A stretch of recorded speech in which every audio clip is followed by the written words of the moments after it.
Hey everybody, welcome back to Conversations in Pop Culture. I'm your host, Andrew Davis, and we are back in the saddle once again for another season. And I have with me comic creator and game board designer Chris Brown, who's been on, I think, 4 or 5 times at this point. So obviously, you got a lot going on. I know your campaign, Gone Hunting, is fully funded. It's Yep. funded over, I think, around 32, maybe $3,000. I know that much. And I know it's wrapping up in the next, few minutes or so. But what is the basic concept of Gone Hunting for those who haven't heard about it, or they're going to miss the campaign, but they can still get it in a lot of ways? So, what is the basic premise for those who have never heard of this before?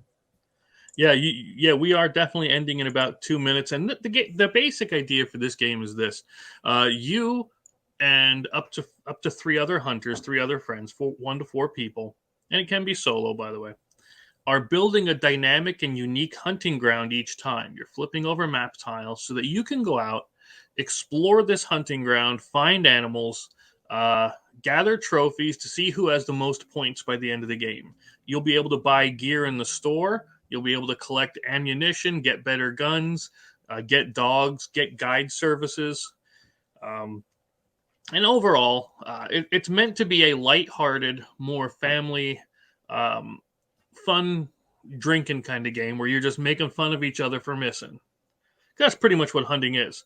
It's like 20% getting something, 80% is just making fun of the other people.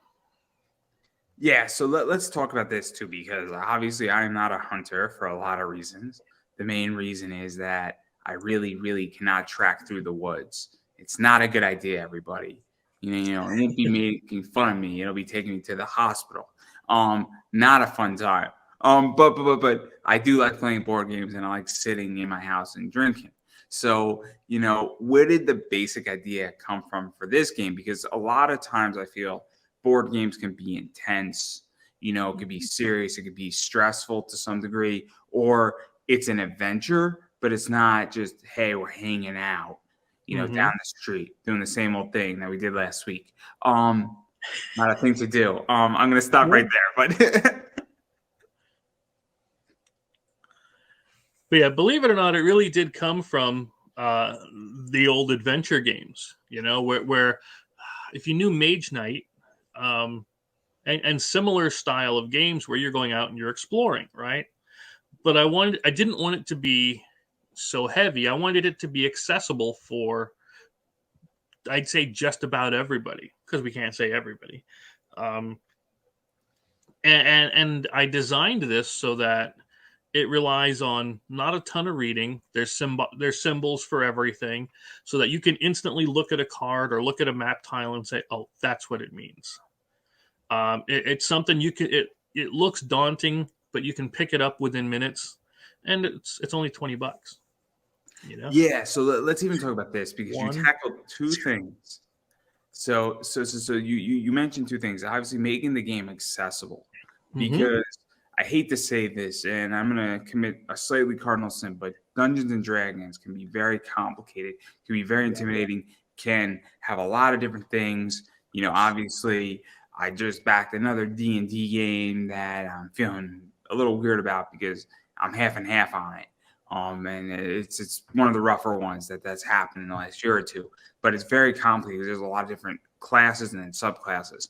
But this, on the other hand, is very simple and doesn't have all that. And I think that's a big issue because I hate to say this, but I don't want to have 14 different mage classes and then Mm-hmm. I want to be able to just pick up a game. Or if my friends are coming over, we want to be able to jump into something Yep. very quickly versus having to, this is the rule book, here's how it works. And then you have questions about rules. Mm-hmm. So, what is that like? Because you also said making it accessible to with symbols and things like that. Because let's be realistic, sometimes people don't want to know and have to read, and they just want to be cool. This symbol means that, and I Mm-hmm. get it. And so, what is that like? Because I think that's a big problem right now in Yeah. games and in life in general, to be quite honest. Right. And I'm all for some larger, more in-depth games. Like I'm getting the Skyrim adventure game, and that's going to be one of the more in-depth style of games. But I wanted this one to be something where you could honestly pull it out, set it up in about 5 minutes, and then you're already up and ready to go out and start discovering this new map, this new hunting ground. You're pulling animals out the bag, and I wanted to make it so that, of course, we give everybody a reference sheet so you can look and see what actions you can take. You can look and see what the symbols mean without having to ask somebody for the rule book. That's something that's missing in so many games, unfortunately. And it's not hard to do. It's not hard to make one. So again, that was our main goal, is to make it so that you can give this game to pretty much anyone and they can just pick it up and play in a few minutes. Yeah, and I mean, the game that I love to play is Catan, because you get your little reference card and you don't need to ask anybody about anything. Typically it's pretty self-explanatory on what you have to do. And then every once in a while, something comes up in Catan that nobody knows what to do about it because, things happen. But anyway, that's something that I think is very, very interesting. I think that it is helpful at this point. And then even going further into this and going into a slightly more controversial topic on it, obviously we have a class of individuals who have issues with hunting. Mm-hmm. And so obviously there are hunters in society, there are outdoors people in society, there are outdoors men, for lack of a better word here, or women for that matter. We don't discriminate on this show. But what is that like too? Because it is somewhat sometimes off-putting when you have a game called Gone Hunting, because it's quote unquote a trigger for somebody and it's a reason to give them to attack you. So right. What is that like to have a game and kind of say, yeah, we might be off-putting some people, or some people might be slightly intimidating, because I feel like it is a slight hurdle to come over. So what has that been like? Honestly, as a good Christian, what I'd like to say I won't, but what I will say is this. I think it's a fair question. It is. It absolutely is. Obviously there's no real animals being hurt here, right? Because it's kind of, not really the part of the game that's going to be out killing things. But we had one person. Now I can say without a doubt that I nor Ben, Big Sexy, we've never gone out and said, man, I hope vegans die. Never said anything like that. But we got comments. People would back for $1. Then they'd leave comments like, I hope you get involved in a horrific hunting accident. I hope a deer gores you to death. They are the most violent and hateful individuals, But so what I did is I posted it and laughed my areas off. That's how I do it. Let's even talk about this too, because this is interesting, right? So I was on a show earlier, Pops and Paul Gomez's show, and something came up, and obviously we're talking about everything that I've done in the last 4 weeks that's been controversial. And if anybody knows what I've been up to, it's not that hard to find that I made several controversial or honest opinions about AI art, about relationships between hosts, guests, and podcasters. Also, I'm dealing with a very controversial issue on Friday, and I have strong opinions on things. And we're speaking about that, and one of the things that came up is relationships between a guest and a podcast. And it's a fair point, and the reason why I'm bringing it up is that what is the relationship supposed to be between a backer and a campaign runner? And for everybody, it's different. Where I backed and I have a different relationship than somebody who's never met you in person. But even still, like, can I say, hey, I'm super excited for the game. I hope there's a zebra in there. Is that a justifiable comment versus saying, oh, but here, gores you out? I mean, where is that relationship, I guess, supposed to be and end, and decorum, for lack of a better word? Because it's very complicated right now, I feel. Right. I take and appreciate any and all comments. If you want to say, hey, man, I really wish we had zebras, just to bring that up, in the game.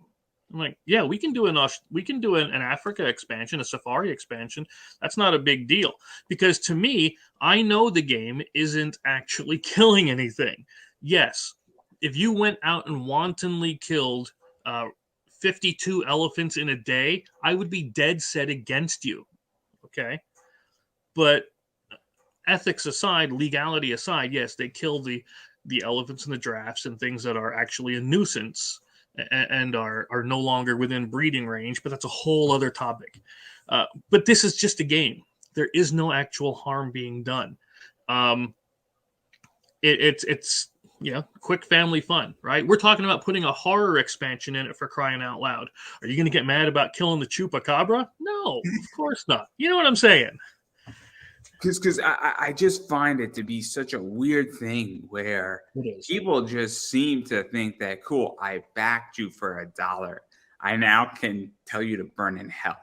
Like, to me, and believe me, I mean, people, when I ran my thing in my Kickstarter, they attacked me for no good reason, and they didn't even back. I would have been happily if they threw me $5 and did it.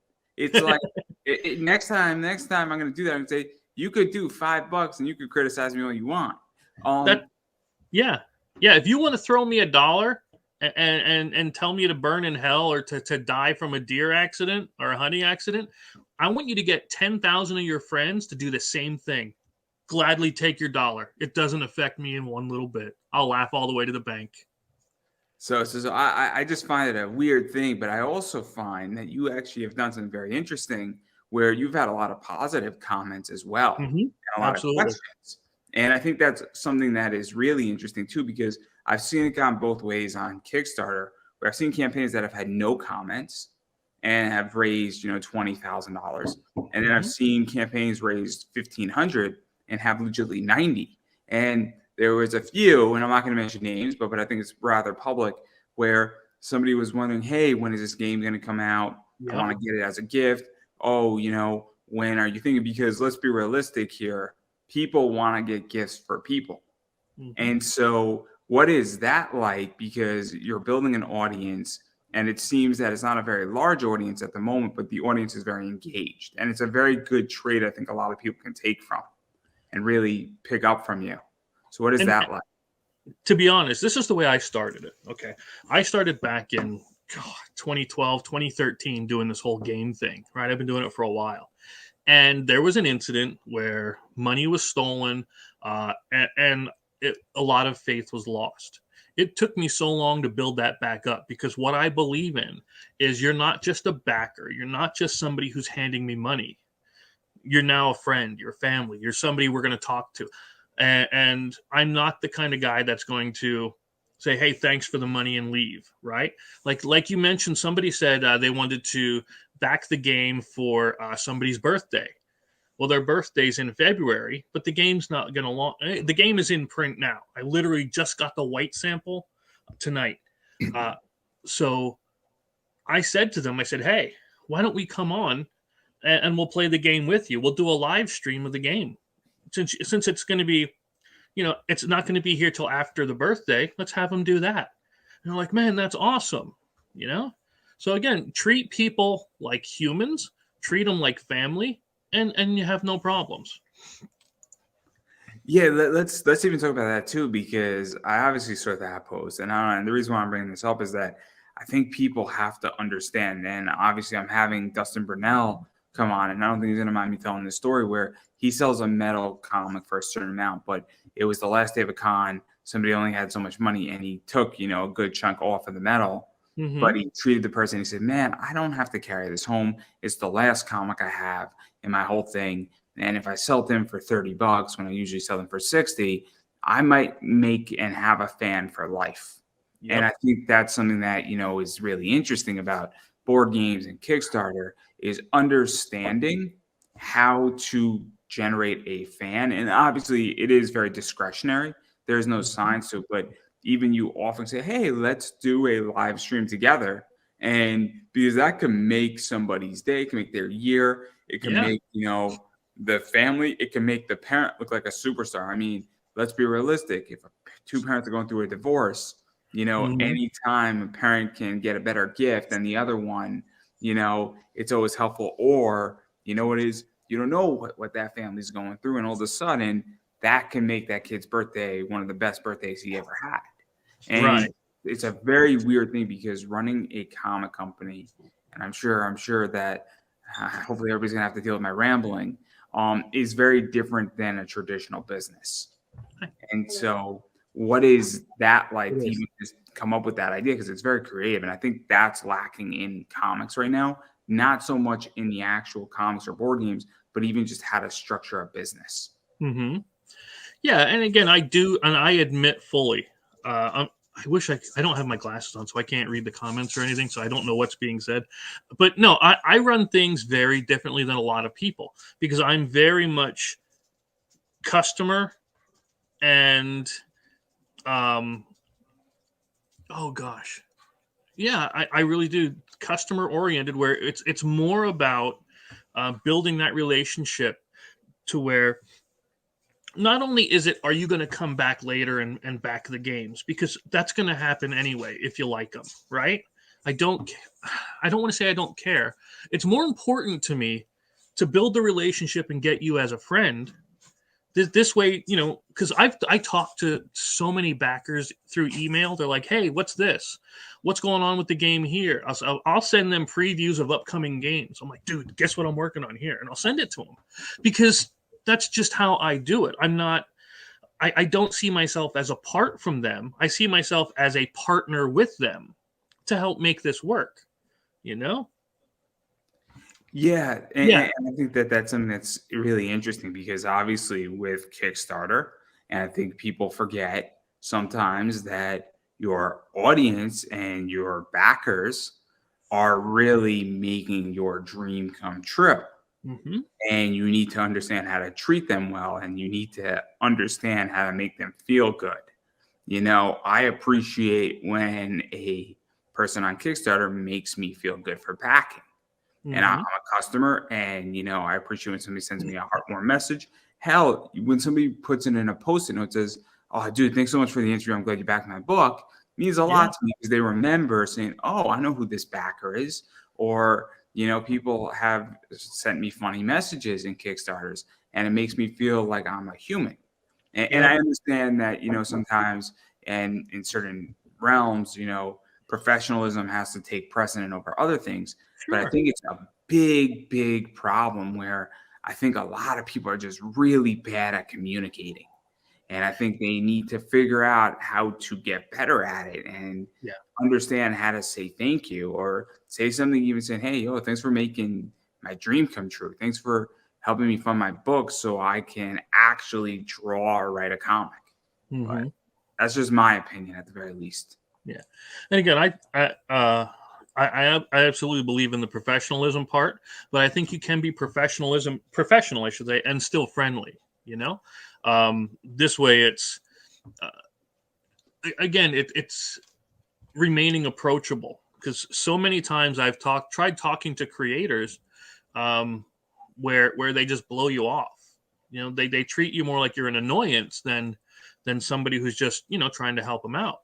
Um, and that never sat with me, and that's why I will never be like that. Now, granted, if I've been, it's weird because I actually got recognized a few times while I was out. Like, "Hey, are you?" And I'm like, "Yeah," and then we talk for a while. We play games or do whatever. But yeah, I try my best to be as genuine, because this is just how I am. You know, I want to. I like meeting the people, and I like hanging out with them. And again, to me, it's more like, it wasn't just. I think it was 86 backers. It's not 86 backers. It's 86 friends. People are now hanging out. That's just the way I see it. No, I think it's very interesting, and I think that there's a lot of approaches, and I mean I have a very different opinion than other people in the entire Kickstarter world in a lot of ways, and I think that I think that we're in for a rough economy. I think things are Yeah. very complicated right now going into 2023. I think you can go either way. I really do. But nobody knows for sure, and I think relationships are really going to matter moving Yeah. forward for the next 12 months.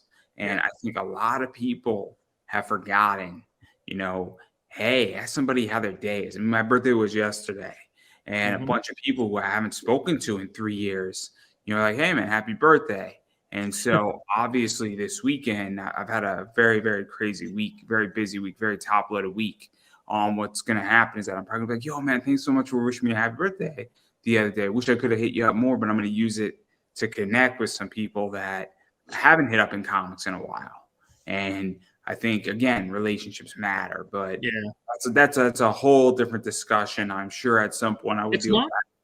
It's not though. It really isn't. This can't just be a money exchange. It has to be a build a relationship with said customers and everything.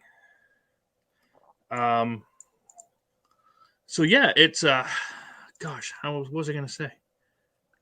Yeah, we were talking about how There's so many out there that are, and again, I won't call them out by name, but I've been waiting for some comic books and things for over a year, and meanwhile they've put out and they've backed and completed 2 or 3 other projects without completing the first one. So it is about creating that relationship, knowing that they can trust you to do this, because now what it looks like to me is you needed these funds to pay for the first project, and it looks kind of shady, but I don't know. It is what it is, I guess. But yeah. Oh, did you like the metal cards? I yeah, specifically ordered them just for you from Fairy, and yeah, I'm like, I got a bunch of them yet, so yeah, I thought you'd like them. I love them. I love them, and I might be doing a metal card set myself, but Nice. I'm not interested in selling them. I'm just gonna send them to everybody's on my show, and it's gonna be like, oh, this is super cool. Oh, it's gonna be fun. It's gonna be fun. I mean, I might actually do something really cool, but I can't talk about it yet because I haven't pitched it yet. But I digress. Did different thing, and some people will be angry with me because they're gonna be pissed they didn't think of it. But you could copy me. You could copy me, everybody. After I do it, I'll lead the way. How does that sound? Is it going to be an AI generated card? No. I'm gonna draw an A and then an I on the card. And send it to people, and then up on the little top, I'm gonna put pro. If that's not a great idea to send to people, I mean, if you're an artist and you really hate AI art, you have to find that to be funny. You have to. Drawn really badly, might I add. Yeah. But getting back into the game a little bit. So it is $20. Yeah. And so and it will be. Yeah, what's the deal with that? Because it's a pretty substantial game for $20. And there's a lot of moving pieces with it. And what is that like? Because obviously, there's a lot of value in the position of this game. It's not that expensive. It's not going to break your bank. It's not the ultimate Slaughterville edition, which is huge. I mean, there's 2 things. There's price, and then there's also space. Because let's be realistic. At this point, I don't know how you feel, I don't want stuff.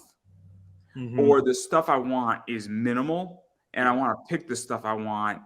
And so this is a relatively small game. So what is that like to put a lot in it, have a lot of value, but also not break somebody's bank? Yeah, and here was our initial thoughts. And we did try to fund this first one time before, and it failed, right? Which, again, I have no... We're going to talk about that too, but continue. Yeah, I have no problem with failing a Kickstarter. It's like Edison said, right? I didn't fail. I learned one way not to do it, right? That's completely a great motto. So what we did was we took a look at our demographic. We're looking at hunters. We're looking at casual gamers, people that generally don't play, right? What are they used to? Well, they're used to off-the-shelf Walmart style games, and they're usually around $20. So what we had to do is we had to look at Gone Hunting realistically and structure it in a way that still kept the soul of the game. And believe me, that is highly important to me, so that it still feels like I swear to God, that is one of the most often touted comments with this game. It feels like you're going hunting. It feels like you're actually going out and exploring and hunting these things. And of course, again, no actual animals are harmed during the making or execution of this game. But it feels like, and if I could pare it down to where I could give you this base game. It's in a 9-inch by 9-inch box, which is a standard board game size box. And you still feel like you're going out to hunt. That's a win for me. And that's what we did. We got it down to the point where it went from $40 a game. We got it down to 20 so that the people could, and we're not making a ton on this. Let's talk about this because this is so interesting, right? So there's a lot to unpack. Yes. I love data, right? I love data.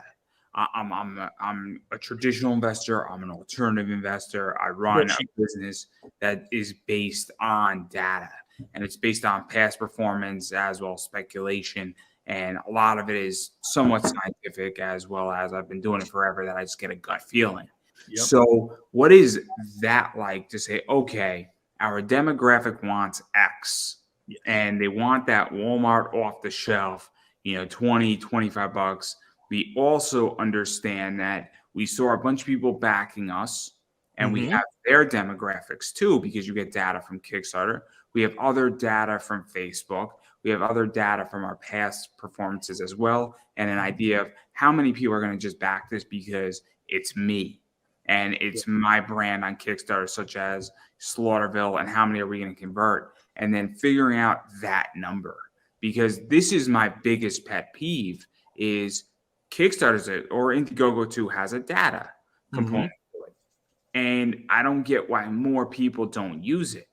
To me, it seems, and this is just me as a consumer saying I could be completely wrong. So if I am, I'm just going to apologize ahead of time. But it seems that every time somebody starts a second, third issue, they forget that data is there, and then they go and take a bunch of spec bets on covers and a variety of other things. And so I'm really curious what that was like, because it seems that you approached it in a very logical, economic way that more people should do, but they don't.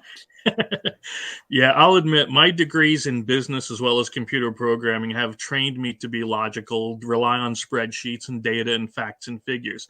Yes, I come across as a high-tech redneck, but it's what I do. And I did the research, and I understand that a lot of the people from the Slaughterville campaigns are backing that because they love horror, right? So they're not so much into the hunting aspect, but some of them back because, again, they trust that I know how to make a game that even if the theme is off for them, it's going to be fun. It's going to be something that they'll enjoy. But I asked a bunch of the backers, and I said, what made you choose Gone Hunting? And a lot of it was the new price point, bringing it down to something that was more recognizable to what they're used to seeing in the stores. We are going to talk about the other games that I'm making. That's coming out soon too. We'll get that near the end. So let's even dive into the price point too, because this is one of the things that is very interesting about Kickstarter and Indiegogo. And I understand that Indie Comics does not have the same volume to break down a price point. And in our first interview this season, we spoke about that, where if Marvel's printing 30,000 copies, they're going to get a massively different price point than you and me printing 1,000. Just statistically, it's a little known fact. So one of the things, though, is that when you get down to if somebody can get down to a $5 price point, that is a hell of a lot more recognizable. But you also need to understand volume. You also need to understand how you're going to mass produce it. And you also need to understand a battle plan, where if you know that the Kickstarter is a pre-order form and that you're going to print another 8,000 copies on top of whatever you ordered for your Kickstarter, then except you're going to charge everybody who didn't order at $30 instead of $20, then that's a little different, where the Kickstarter is just a pre-order and then you get some bonuses and then everybody else gets the standard off the shelf game. But that's something that I think a lot of people in comics don't get, and I think a lot of people have failed. And in my opinion, in just my logical business sense, the lower you get your price point down, the more recognizable you become. Exactly. Or conversely, some people believe that if you can charge $400 an hour, you're worth more, which is also a fair argument at the same time. And so I see both sides, but I think it's brilliant, the fact that you're sort of taking the average American Walmart approach, because I think it's more right than wrong, at least in the board game development side of things. And here's that beautiful thing that you mentioned. And again, that was something that I had to learn when I first started dealing with overseas manufacturing. Was, for instance, if I do 500 copies of game A, right, and it costs me $20 to make the game. Okay, you usually take 3 times whatever it costs you to make to sell to make your money back, right? That's a whole math thing. But if you go up from 500 copies to 1,000, well, it might now cost you only $15. Go from 1,000 to 2,000, now it's only $10 a game, and then 7, then so on and so on. So yes, if you can get that bulk, you're in a better position for bringing this price point down. So what I've done, and again, announcing it here first, I've filled out the Walmart retailer, or yeah, I guess, is that what it is? I forget what they call it, the retailer link, to where I'm going to I'm submitting the game as well as Slaughterville and the others to Walmart in order to have them purchase it. Because again, if they can buy 20,000, 10,000 copies, that'll get the price point way down. Yeah, I think it's a massive mistake. Now you should not be printing 10,000 copies in a comic of cover B if it's a variant. But exactly. If you know you're going to be running 6 issues over the next, 18 to 24 months for your cover A, you should print, 3,000 copies of cover A right off the bat. Yeah, this way you get that discount. And I understand it's going to suck to store it. Believe me, I get it.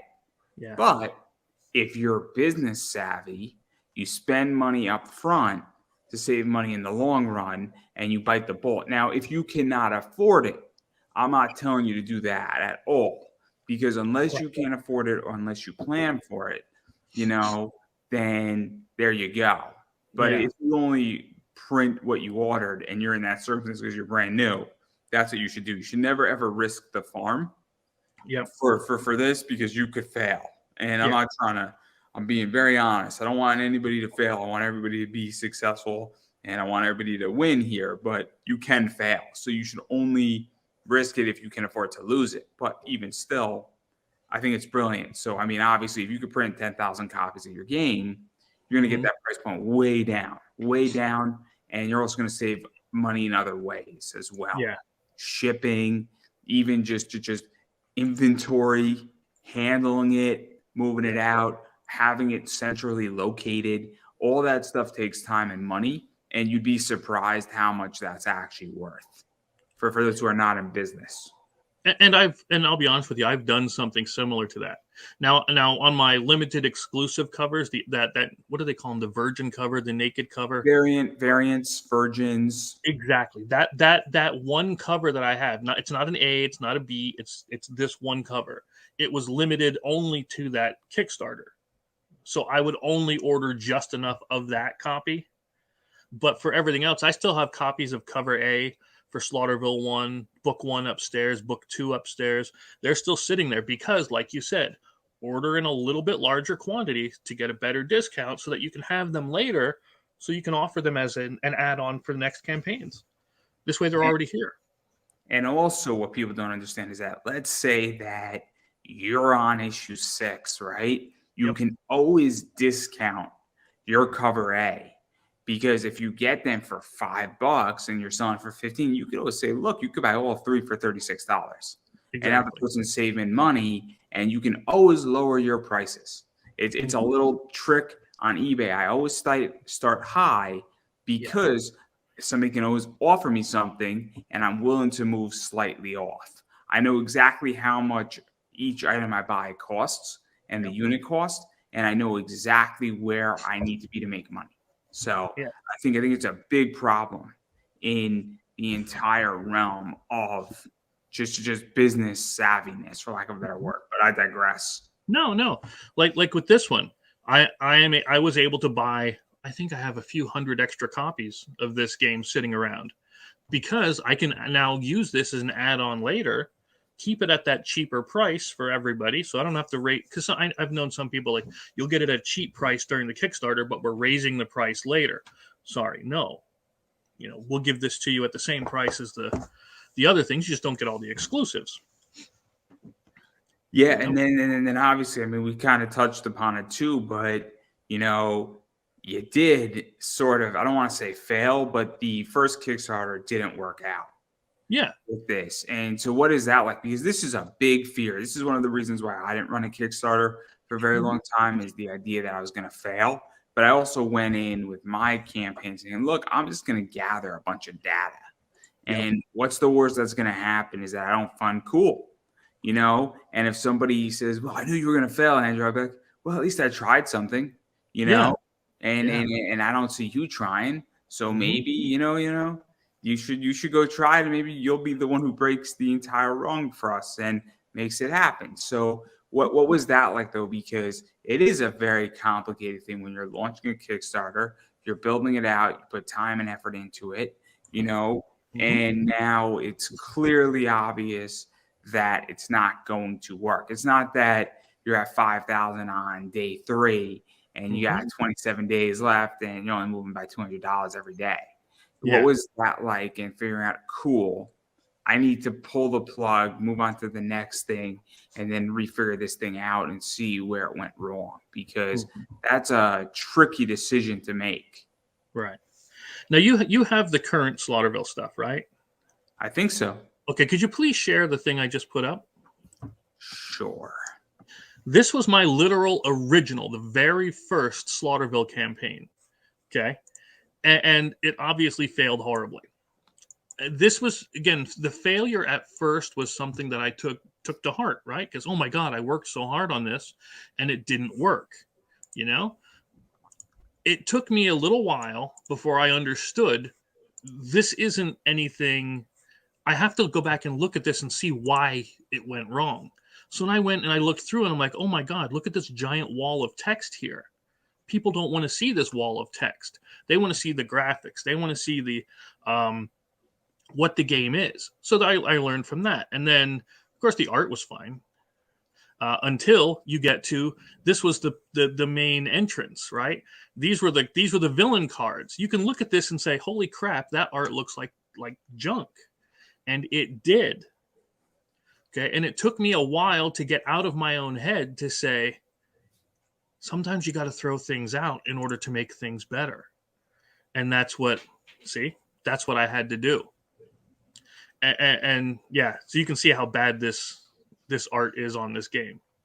That was the original. I mean, very very day one, from way back, yeah, 2015. And that process of failing actually made everything better, because it allowed me to understand where things were going wrong and look at things from a more business and artistic perspective. So let's even talk about that too, because obviously one of the things I'm having a conversation about, and obviously my show Embolden, is way more business centric. It's not an interview; it is a panel. It is an adult discussion about business. I Mm-hmm. mean, when we were talking about AI art, it was not. That conversation was rooted in a lot of different things. It was rooted in a lot of business decisions, building things out, even testing things, even using things. And there's a lot of things surrounding that topic. And then this Friday, we're talking about the bankruptcies that just occurred with Frankie's Comics and Aftershock with Mm-hmm. somebody. Those are two business decisions and two business conversations, with comics and pop culture as the main theme surrounding them. Obviously, it's a complicated issue, both those things. And then we get to that, we're talking about bad actors and Kickstarter and how to deal with them. And so these are all business conversations, all adult conversations. And I think this is something that is really interesting, where, I mean, look, I just sort of messed up and made a boo-boo at my job. Guess what? I'm never, ever going to make that mistake again. Mm-hmm. And so sometimes in life, we need to fail or mess Yep. up in order to do better. I Yep. mean, you're married, but I'm sure you've had plenty of things where you were out and you tried to speak to a girl and it didn't come out well, and you failed at it. And then the next thing you say, cool, I'm not going to try that approach again. Yeah. Or and then you find a new approach, and then you keep testing, and then you're like, man, that one worked, let me try that again.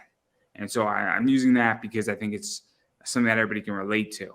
So what is that like? Because I think it's a big thing, and I think that failing is good Mm-hmm. sometimes. And I Yeah. think it's a mistake that people are terrified of. Yes, it absolutely is, and I get it. In fact, Ben, when we were doing this campaign, he was like, "Oh, I'll down and despondent about it, I'm like, dude, just relax. It's fine. Everything's going to be fine. Worst comes to worst, you start it again. You know what I mean? If you're afraid of failure, you'll never try anything. So you can't be afraid that it's not going to work out. If it doesn't work, find out why it didn't work. Like you said, gather all the data and then come back at it stronger and smarter. That's really the best thing you can do for any of this. Yeah, no, I think it's something that is very interesting. And I think also other people can learn from when a campaign also doesn't do what it needs to do, and either is canceled or doesn't meet its goal. You have to look at saying, hey, what happened? Where was this campaign? Why didn't this person get funded? Where were they? Were they paying attention? Is it a common problem? Is it a concept problem? Is it that I didn't get it?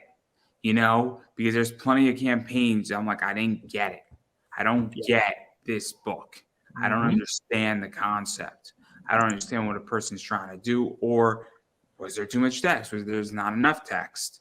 And so there you go.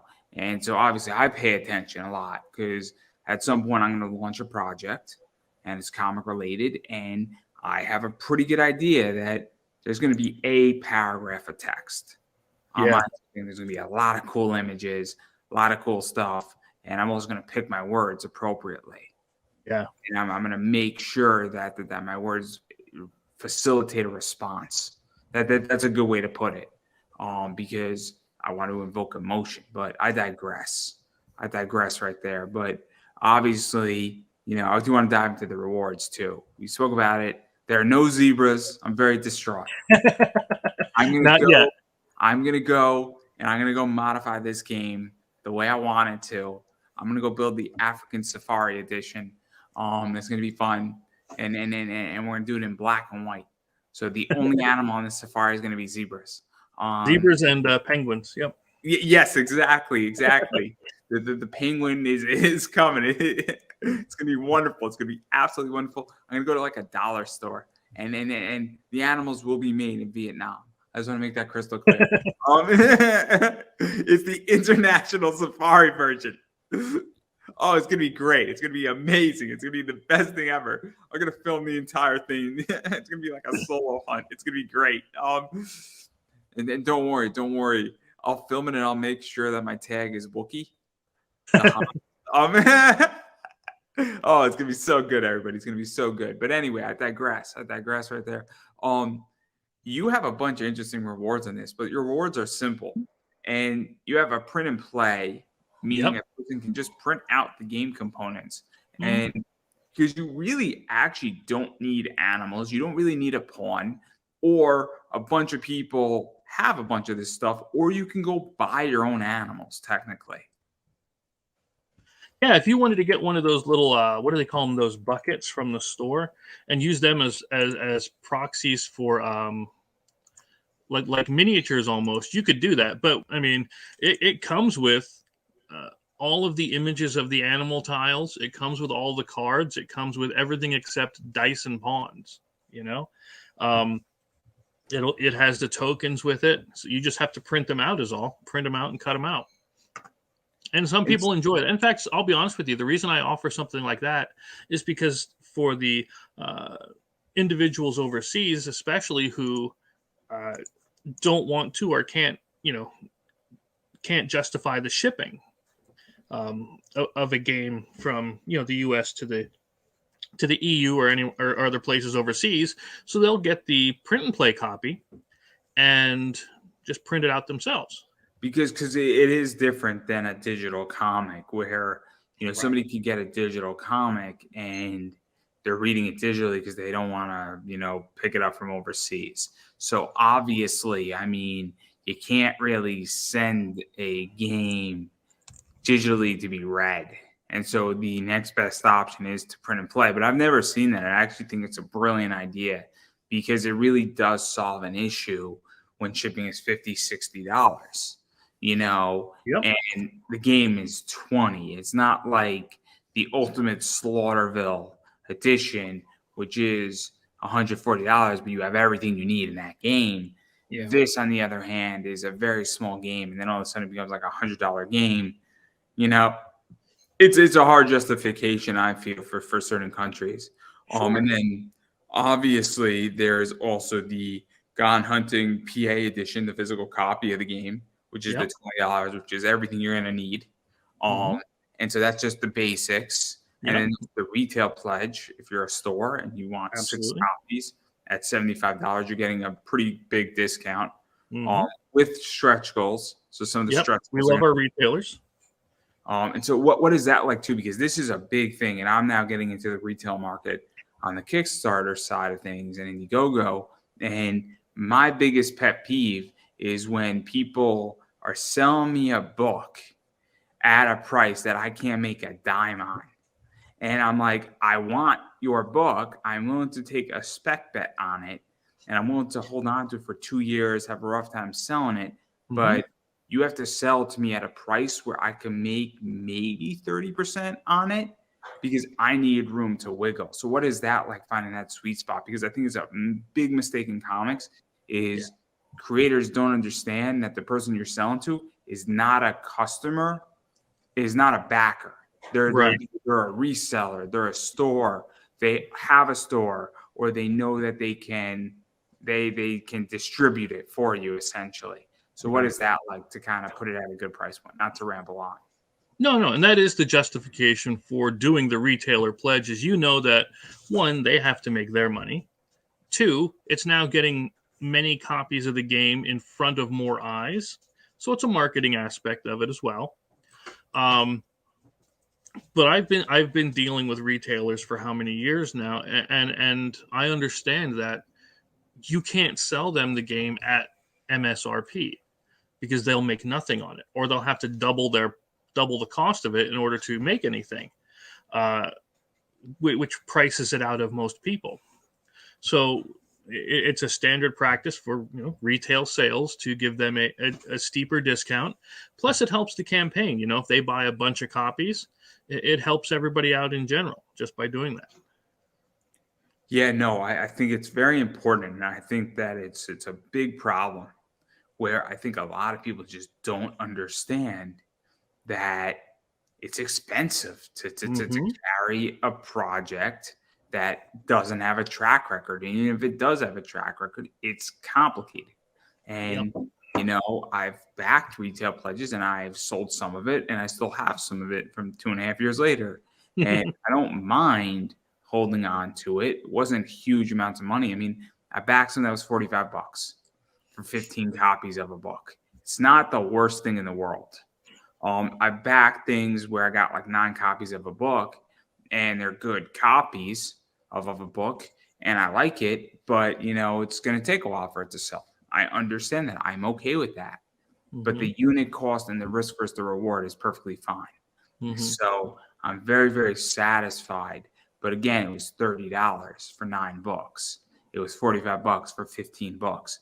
If it's Hmm. $60 for 3 books, or it's $60 for 5 books, my unit cost is really, really high and it's hard to sell. But $75, knowing for 6 games, knowing I can sell them at maybe 20, $25 a pop, there's room for me to make money. Yep. And you have to assume that I'm going to get $100 for those games if I picked up 6 of them. Hmm. That's really what I think is a low, and maybe I'll get 150, 160 if I Right. sell all of them. But there's not a lot of money to be made. And that's why I also give the retailers, and not many people do this, to be honest with you. I've seen a lot of the A retailer mistake. pledges It's a mistake. that do not give the Kickstarter bonuses, because this way, now these retail, like you said, when they have to resell it, they now have the extras from the Kickstarter that everybody's wanting, that if you try to get it afterwards are not available. So it just makes it more attractive to them in the long run. It's a mistake not to do that. The best thing that anybody can do is that include more stretch goals. Hmm. So for instance, if you did a metal card for this, sending that shop that ordered, you'll say, hey, look, here's 6 extra metal cards for the games. I would really Yep. appreciate if you could include it in that. But here's another 10. So just Hmm. hand them out to really good customers of yours, or let them figure out what they want to do with it, because all of a sudden now they'll just include it in somebody's, bag when they buy another game, they're like, oh, what's this? And it goes a long way. It goes a long way. And you'd be surprised. It's the same thing by sending them a gigantic poster. Hey, you mind hanging it up in your store for a while? And, the shop like, yeah, we don't mind. It's kind of cool. Thank you so much for sending this, because it goes a long way. Yep. And I think that's a big mistake. Like, this is what I try to explain to people. Say, look, if you have a retail pledge, I have an eBay store. I move a lot of books. Just print out 50 flyers and include it in the package, and I'll include your thing into every single one of my packages for free. But I'm like, now I might, if I ever run another campaign, I might put that as a tier, saying, look, I'll put 50 flyers into my eBay business's store. Every package that goes out, and those people are buying comics. So there you go. It's a pretty good, thing, and I might charge $20 for that. It's a no-brainer, and that's what I think people miss. But I digress. Again, I'm giving way too much stuff for free here. This is business class 101. This is called creativity. Is what it really is how to get creative, because you're running a very different business when you're doing a Kickstarter, and retention matters.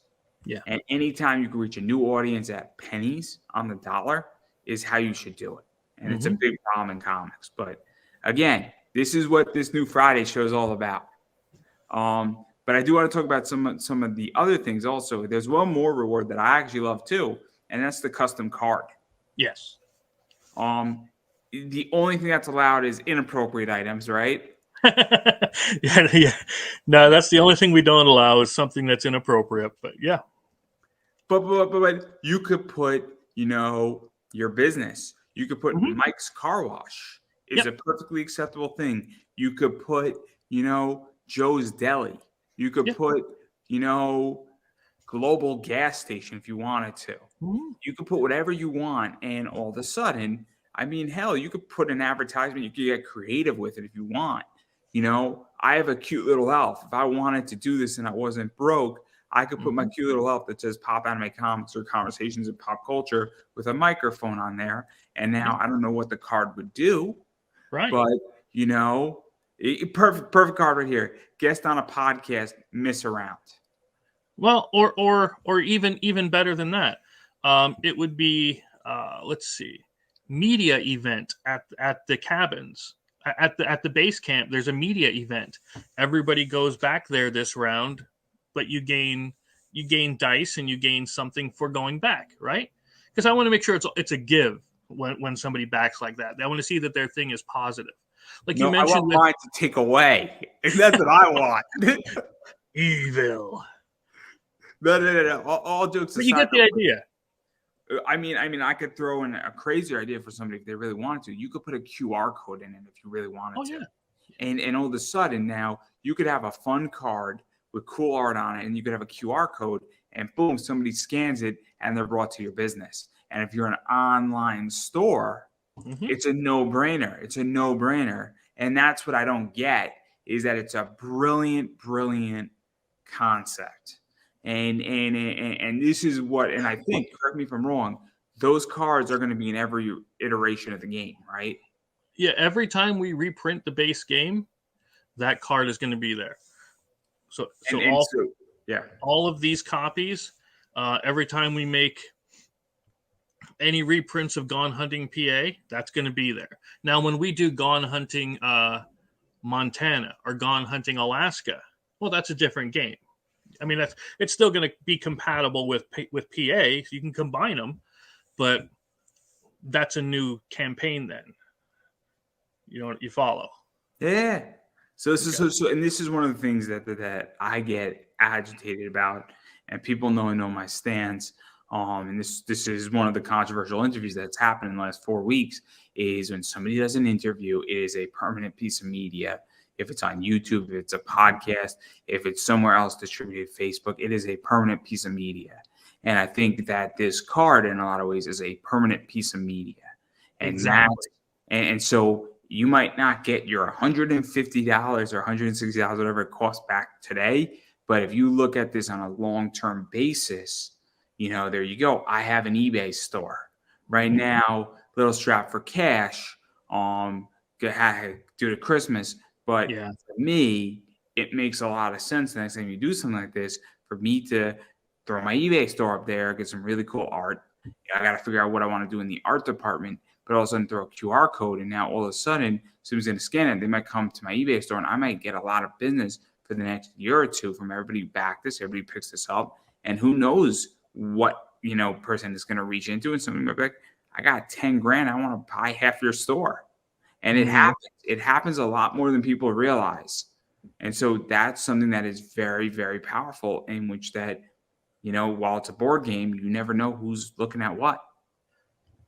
That is beyond true, because one of the coolest ones that happened, and again, it's not the only, by the way. I was sending out a game to somebody who said, "Hey, I'd like to get a copy of it," and oh gosh, you know me in names, right? Mm-hmm. Well, I can't. What in the heck was this guy's name? No, I don't know why. I had it in my head literally right before I started this story. Somebody I know? It's the head of Bethesda, the one that made Fallout, Skyrim. Yeah. I don't know the name either, but yeah, but he bought Slaughterville. He bought a couple of my games from me, and we talked back and forth. So I mean, now this guy would have everybody's info right there with him. You know what I mean? Todd Howard, that was his name. God, I can't believe I didn't think. And you never know who's going to be interested in the games or interested in the books just because it's a topic or a theme they find interesting. So it's very interesting. It's very interesting. Yeah. Who knows who? Treat everybody with respect is what I'm saying. Yeah, and you'd be surprised, and you never know what's going to happen. And again, if you're thinking ahead, I'll throw something out there. If you know you're going to be launching a Kickstarter campaign, right? And one of the things that you're going to be launching in 3 weeks, all of a sudden or better yet, I don't know, in your game's what, hitting April?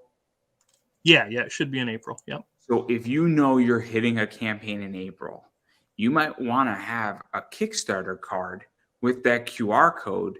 And now all of a sudden people are about to get this game, and now your campaign's running for 45 days, and they open it up, they see the QR code, and boom, you have something there. And then guess what? Maybe, and I don't know how deep you can go, but everybody who picked up that game and backs your campaign gets an additional thing.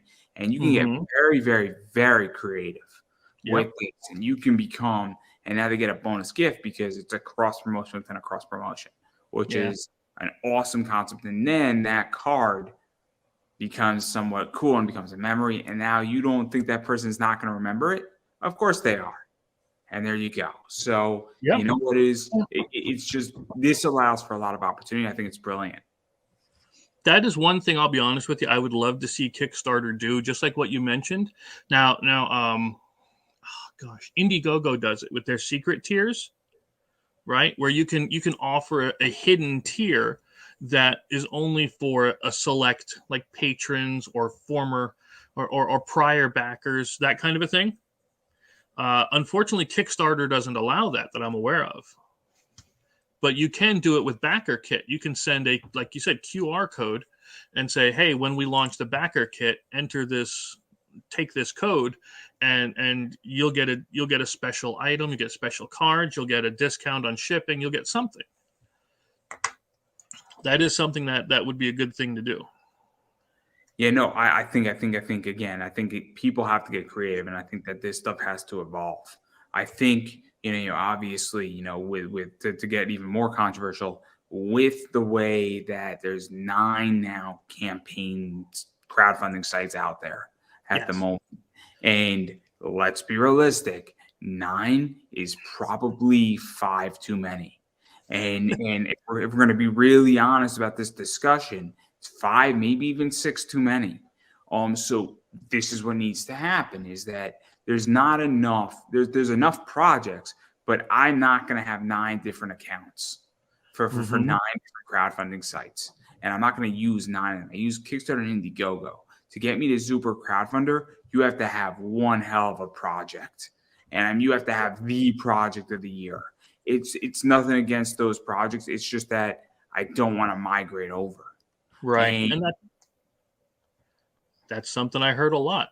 I don't want to go to Indiegogo because I'm already on Kickstarter, or vice versa. I don't want to go to one because I'm already on the other. Why don't you bring it to me? And so, I mean, look, we live in an age where Amazon is 2-day shipping. Mm-hmm. I can get everything I want and then some things that I didn't know I needed until I bought them and saw them. I'm like, I need to have it in 2 days. I can get legitly Target delivered to my door in 45 minutes to 50 minutes.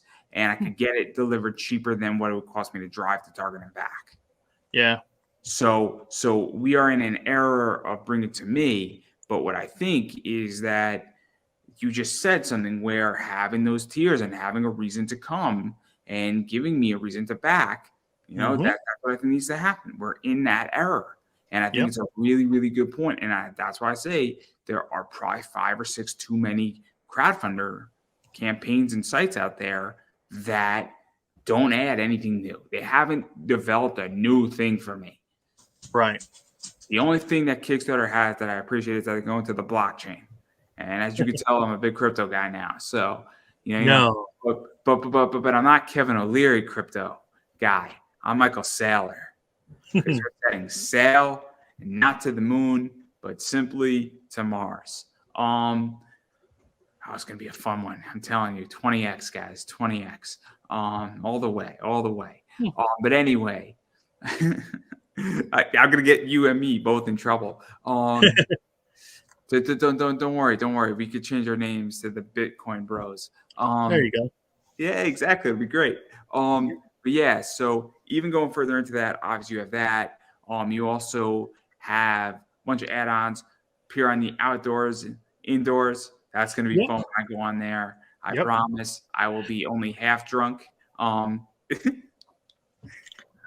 want to say something so bad. Nothing bad. Honestly, we haven't officially booked the person yet, but there is somebody that that I reached out to, and I said, "Hey, I didn't know you hunted. Would you want to come on?"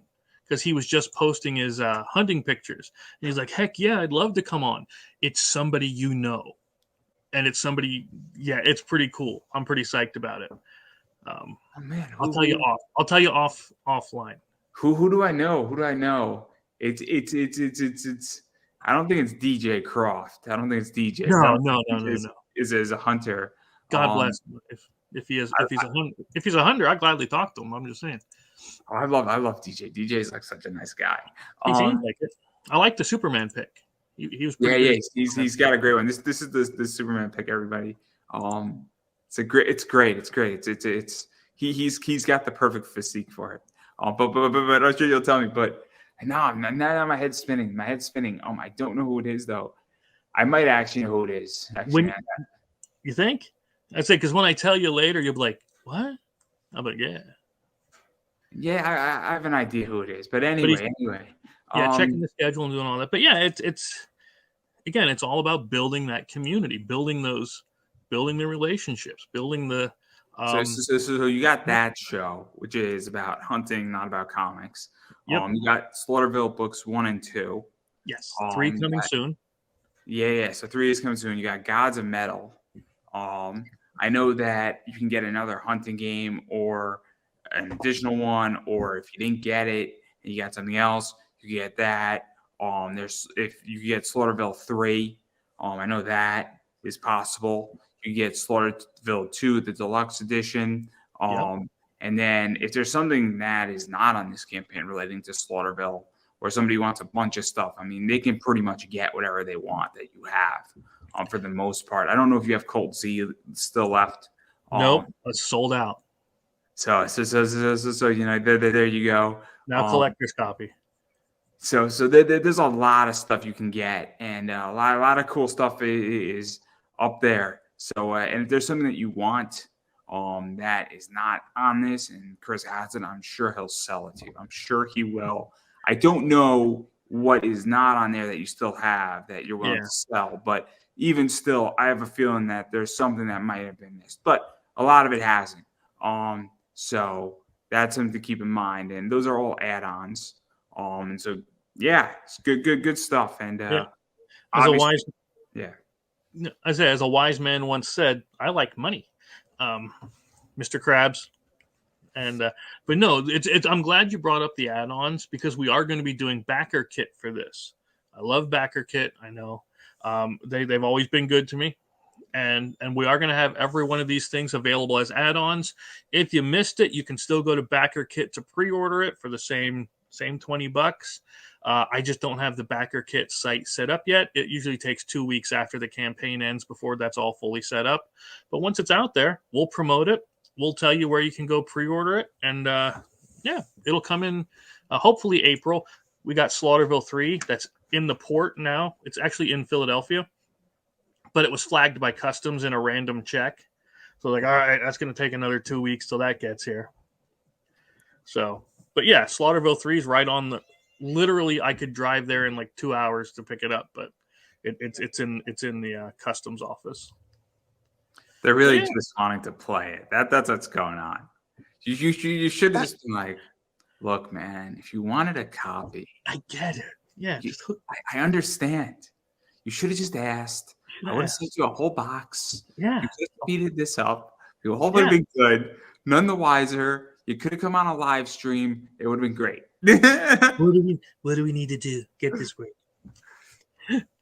Yeah, no, I talked to the customs people, real nice people, and they said, yeah, we got to go through it. So they're opening up. They said, you have games, right? I'm like, yeah, yes, they're board games. Yep. So they were looking at it. They're special board games. How you doing? They're the best kind of board games. But yeah, so the board games your mama doesn't want you to play. Deemed too violent by Indiegogo. No, that was comic book. The Slaughterville book 2 was too violent for Indiegogo. That's a whole nother question, and I was the guy to talk about that too. I figured Mike Barron was the perfect person to talk about that. Which I got a Mike Barron hater on YouTube now, which is kind of funny. It's kind of funny. He made a fair point though. He made a fair point about something about Mike Barron though. I will grant that the person is knowledgeable. They're not an uneducated hater. They're just not a fan anymore of Mike Barron. And I'm like, but Mike Barron's nice. Like, yeah, he is. He's quick to end a conversation though. Yeah. So that's that. And I thoroughly enjoyed. But I thought it was kind of funny.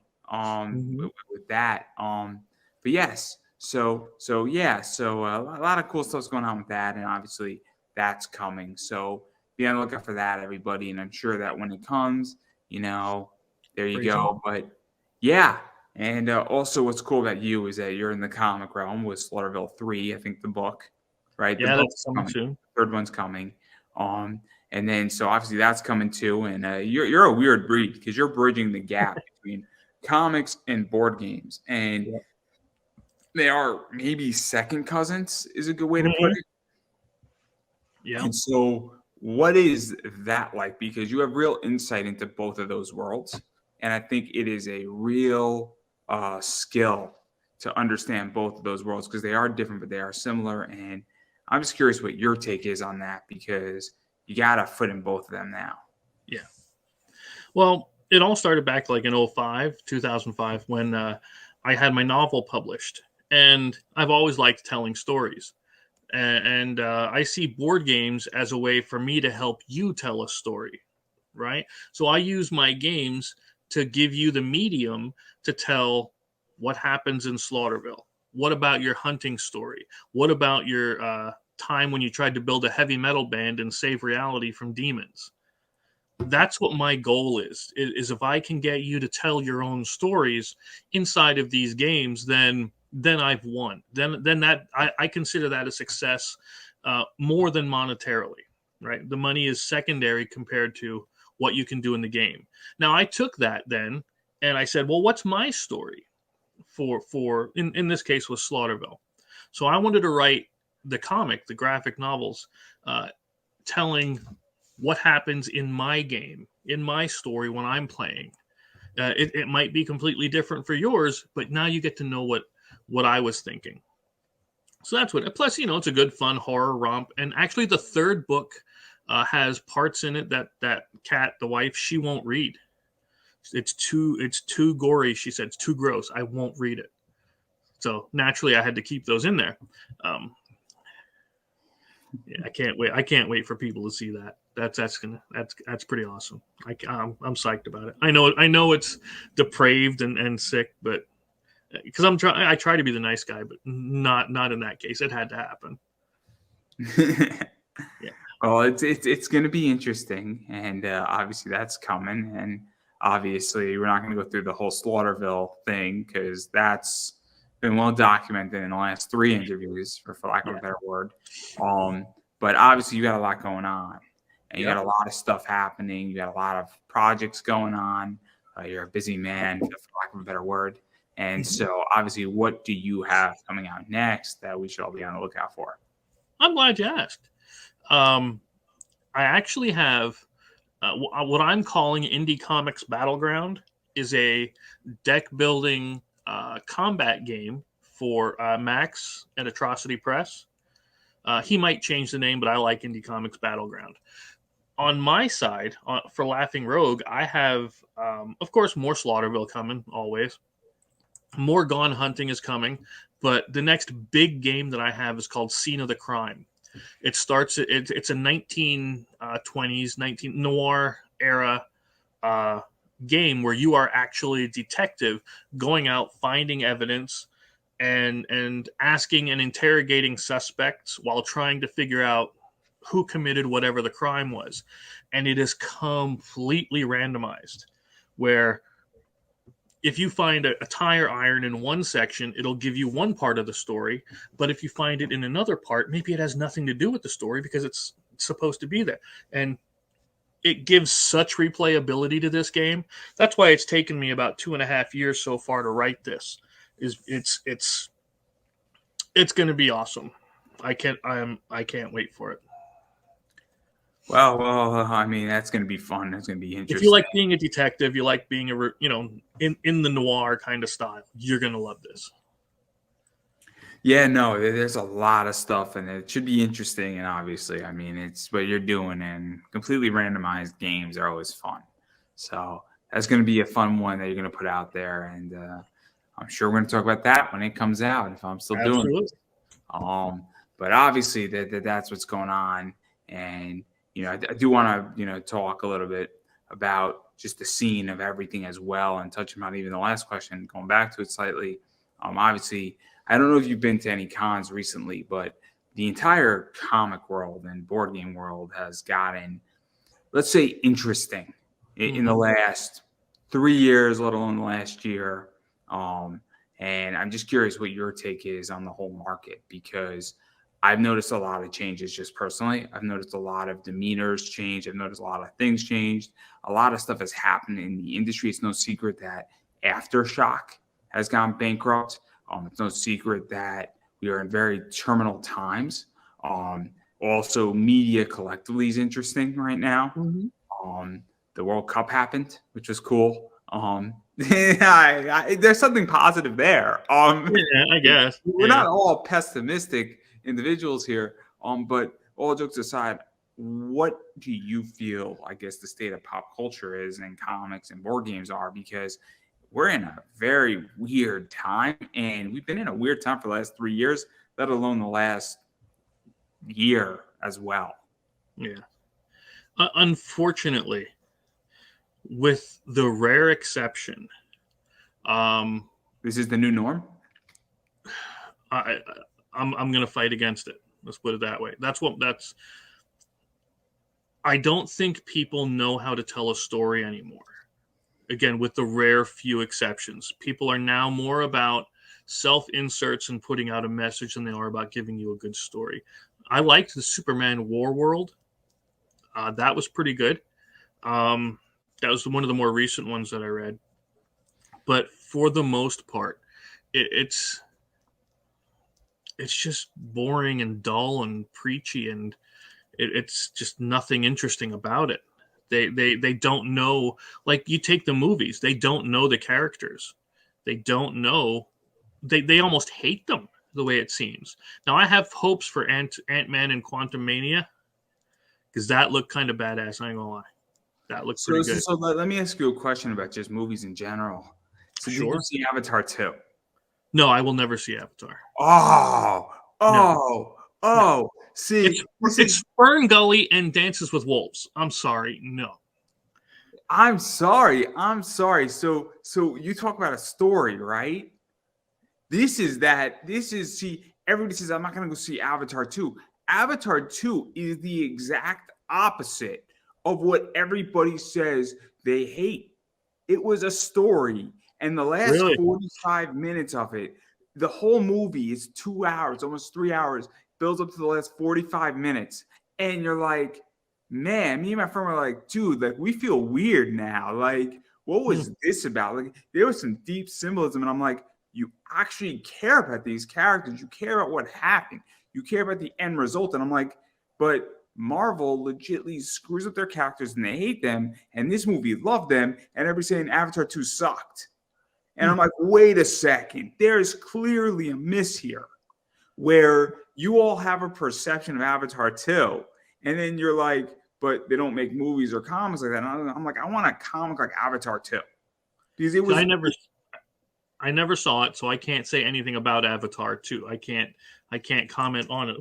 I never watched the film. Did you see the 3D of it? oh yeah, I saw it in 3D. See, I can't. I'm a Cyclops. I can't see 3D. It wasn't perfect in 3D. I wasn't thrilled about it in 3D. I much would have rather seen it in regular, but it wasn't bad either. The point is that everybody was bitching about it. I'm like, wait a second, this was pretty good.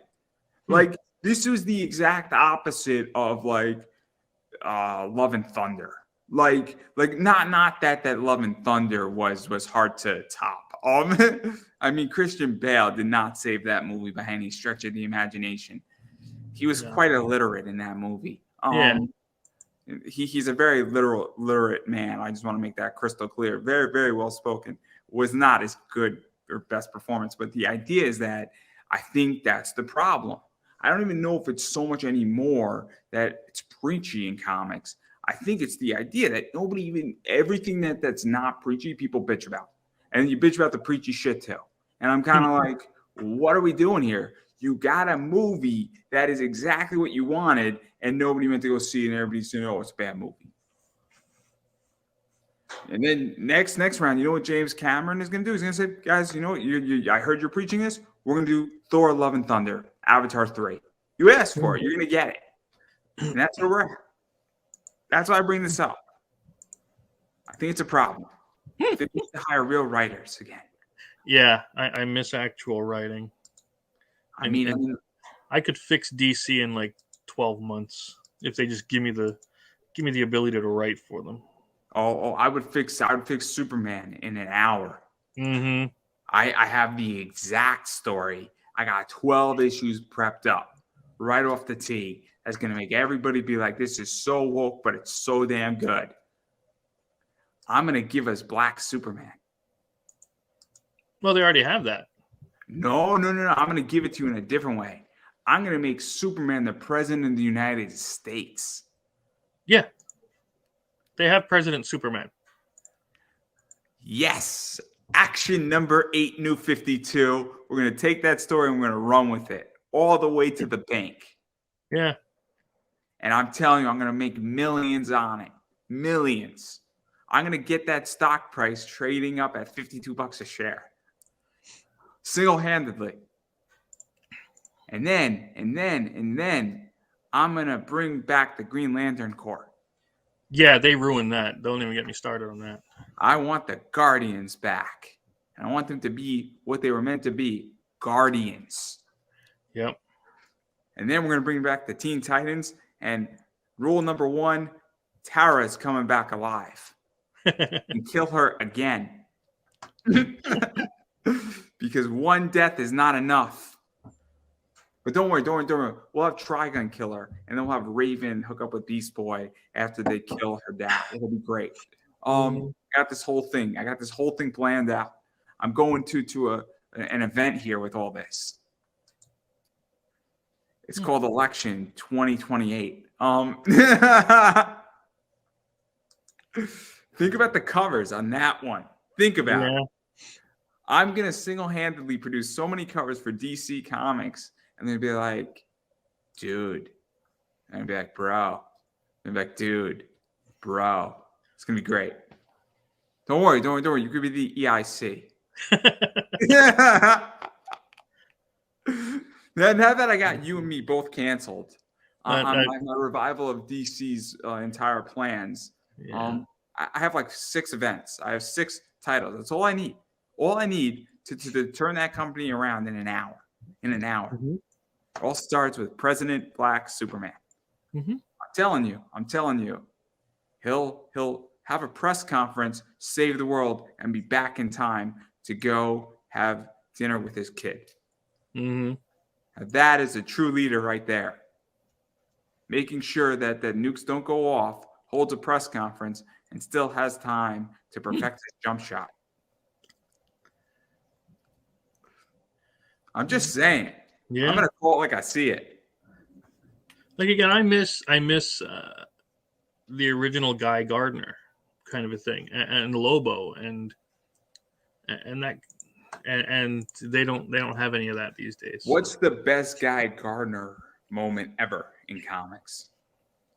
Well, it sure as hell wasn't when they turned him into friggin' ice cubes. That's for sure. I don't remember that. Oh yeah, they actually killed him by turning him into ice cubes. It's kind of cool though. Yeah. I mean, No. somebody needed a drink, and they needed it to be cold. So, Guy Gardner. Yeah. Guy shouldn't be a lead for any series. He is the epitome of one of the foils. Like he has to be. Like you have to have the straight man in Hal or John, and then you have to have Guy there pushing those boundaries and pushing the buttons. That's when he's at his best. My favorite scene was in Blackest Night when he takes the Red Lantern and the Green Lantern, and he's the key and the impetus for figuring out how to deal with these Black Lanterns. That was cool. And then you have him on Rage on one side, Will on the other, and you have a Guy Gardner who's like for 3 issues, like the center of the whole DC universe. And you're like, oh my gosh, this guy is a power-hungry person whose will is keeping him from going off the deep end, but his power is needed, and we don't want to save him because we need him. Yeah. Brilliant writing. Like Ultimate Warrior kind of style here going on. Unbelievably writing, because you feel that, we're getting our asses kicked, and this is probably going to kill him, but we're all going to be dead if he doesn't do his job. And if he doesn't continue to go through these lanterns like a beast. Yeah. Best Guy Gardner scene. Is this the pic that I put up? Oh, I don't see it. Yeah. This is from it. This is from it, and it's unbelievable, and it's arguably one of the best scenes ever in comics. Minus the Starfire coming out of the water in a bikini in Red Hood and the Outsiders, which is also an awesome comic scene. And I may or may not have that book. But again, if it wasn't for the writing, if it wasn't for the story behind it, a lesser writer could have fumbled it hard. It was Jeff Johns that did that. Well, that's what I'm saying. If it wasn't for the writing, then Jeff Johns, brilliant writer. 90% of his work is great. 90%, which is much higher than most people in comics. Yeah. But I digress. We could do all that all day. We could talk about that all day. But I love DC Comics. I love the Green Lanterns, and they are like my favorite thing. And it's that and the Teen Titans. And when Tara died, I cried. You're gonna laugh. You're gonna laugh. When I was a kid, and I'm talking 10, 11 years old, I used to run off of the roof of my house and jump and Green Lantern fly. I swear to God. Yeah. My dad would come out yelling and screaming, "Why are you running on the roof?" Meanwhile, I'm jumping out off of the roof of my house to Green Lantern fly. Then we do a tuck barrel roll on the bottom. Yeah. That he was always Hal Jordan was my favorite for a while. Hal Jordan's good. John Stewart's good. Kyle Rayner, not so well. But I do like the Jessica Cruz. I like. Yeah. I have a funny story about Green Lantern. So I bought the Aquaman Blu-ray from Target. So you got the Jessica Cruz Lego minifig, and then the movie was okay, Yeah. but the minifig was awesome. So I bought a Blu-ray for a minifig of Legos because I love Green Lantern. The Blu-ray was $11. It was worth every penny of it, every penny. But I digress. Anyway, I do Gotta want to wonder give how you. many times Amber Heard went in the water there. Hey. We don't go down to those depths. I got like 20 of them all Yeah. lined up. It's I don't like to make poop jokes either because I have to lie in my bed tonight. Yeah, we could go on about that too, but Yeah, I but it is guarantee. getting late, and I do got to get going. And Yeah. So where could people find you, bother you, hit you up? Enough about Green Lantern, enough about Amber Heard. We don't need her anyhow. Hey, yeah, glad to talk about any of that stuff. But yeah, I'm usually on the Outdoors Indoors Monday nights at 9. I do the gaming streams on Fridays at 11 a.m. usually. And heck, you can find me at Laughing Rogue on Facebook or anywhere around here. I'm not hard to find. Just get a hold of me. We'll chat. We'll talk. Don't matter. Yeah, and then I'm just gonna keep saying it. Obviously, you need to support indie. What that means is when people have Kickstarters, you need to go bother them and back their Kickstarters. Actually, support them economically. Follow them on social media, Twitter, Instagram, Facebook. All that stuff matters. Sharing out their projects. If they have a store, backer kit, whatever they got, you need to throw money there. It does go a long way. Also, one of the other things is that when people buy me coffees, PayPal links, Patreons, that stuff matters too. It goes a long way. And, when they have projects or they have skills, use them and support them. Means a big deal because you can go to anybody, but obviously if you want to support people and you like what they do, throw them in your business. It means something. Furthermore, about me really quickly, obviously, I like when people subscribe to this show and watch it and check out my Facebook page, my personal page. It's Pop Anime Comics on Facebook. Twitter is Pop Anime Comics. Instagram is Pop Anime Comics. YouTube is Pop Anime Comics. So please check that out. And also anywhere else where your shows are and you want to see it, you can check it out there. I'm all over the place. I do appreciate that. I appreciate shares. I also have Buy Me a Coffee. And it's not necessary for anybody to buy me a coffee, but if you want to support independent media, it does make a huge difference. And one of the things that I like to say is that I'm independent media, and if you want to see independent media continue, you have to support it. Ads are great, sponsorships are great. Obviously, I'm going to be adding a lot more of those into my repertoire. But again, without even support and without people donating, independent media doesn't continue or it doesn't grow. And so if you want to be supportive and you want stuff like this to exist, there you go. And so I definitely recommend that for people who are watching this and seeing it, if you got a few extra bucks, it makes a huge difference. It's not necessary, but again, it is nice to help independent media because without, everybody's support, I would not be existing. So I appreciate everybody. Otherwise, you are more than welcome to share it out. It goes a long way. A share means just as much as a buy me a coffee. It does, because that also matters. And you should like what I do. Also, Friday is going to be a lot of fun. Got Bella Rockefeller coming on. She's really fun to talk to. I'm super stoked. I got her number too. It should be fun. So hopefully that one will work. And then we are talking about bankruptcy with Dustin Burnell, Frankie's Comics, and the Aftershock stuff. And we're going to have an adult conversation. I do want to let everybody know that it is an adult conversation where it's a discussion and we're going to be talking about a very serious issue.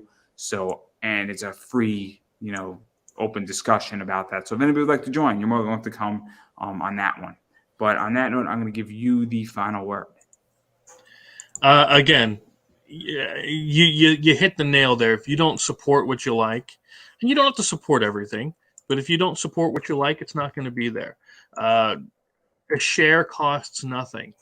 Okay, a like costs nothing. Subscribe. It doesn't cost you anything, but it helps out the creator it could make somebody's day, and really, that's all we're all about. Very much so. When somebody subscribes on my YouTube channel, I'll be very honest, it makes me very happy. And when they comment, love or hate me, I really, really get excited. As I stated, I had somebody who is upset with Mike Barron and disagrees with Mike Barron. And I'm thrilled that they're commenting because they care enough. And I mean, who knows? Maybe I get this person and Mike Barron to be in the same room and they could talk it out. It'd be kind of funny. I think it'd be great personally. Nothing against Mike, nothing against this person. I don't know this person, so I'm not so keen on doing that immediately. But even still, they brought up some fair points, and they went back about 30 years ago too with their points, which is really cool actually. So I actually respect the person more than not, because they didn't come at from a position of ignorance. They came out with a real position of thought, but I disagree with their thought. But I don't. Yeah. So anyway, on that note, everybody, thank you so much for watching, and I believe that is a wrap.